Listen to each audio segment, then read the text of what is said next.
بسم الله الرحمن الرحيم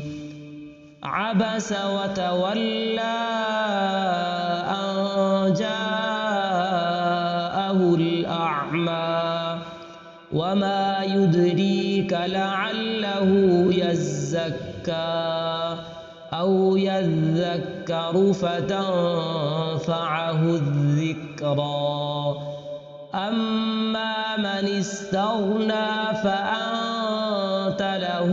تصدى وما عليك ألا يزكى وأما من جاءك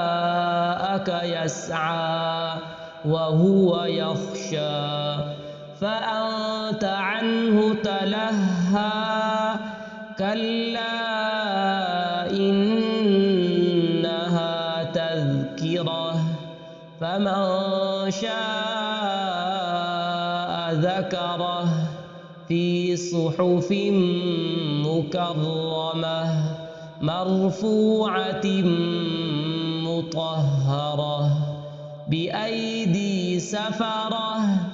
كرام بررة قتل الإنسان ما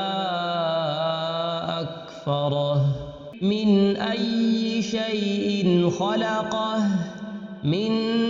نطفة خلقه فقدره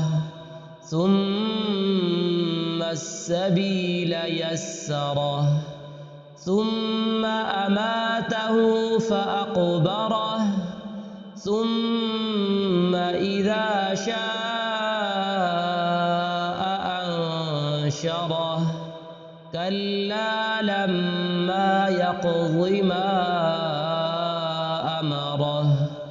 فلينظر الإنسان إلى طعامه أنا صببنا الماء صبا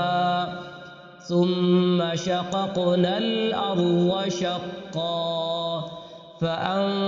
فأنبتنا فيها حبا وعنبا وقضبا وزيتونا ونخلا وحدائق غلبا وفاكهة وأبا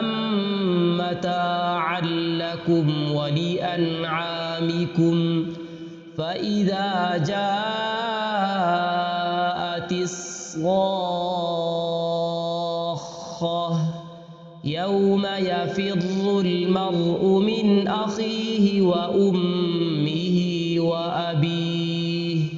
وصاحبته وبنيه لكل امرئ منهم يومئذ شأن يغنيه وجوه يومئذ مسفرة ضاحكة مستبشرة ووجوه يومئذ عليها غبرة ترهقها قترة أولئك هم الكفرة الفجرة.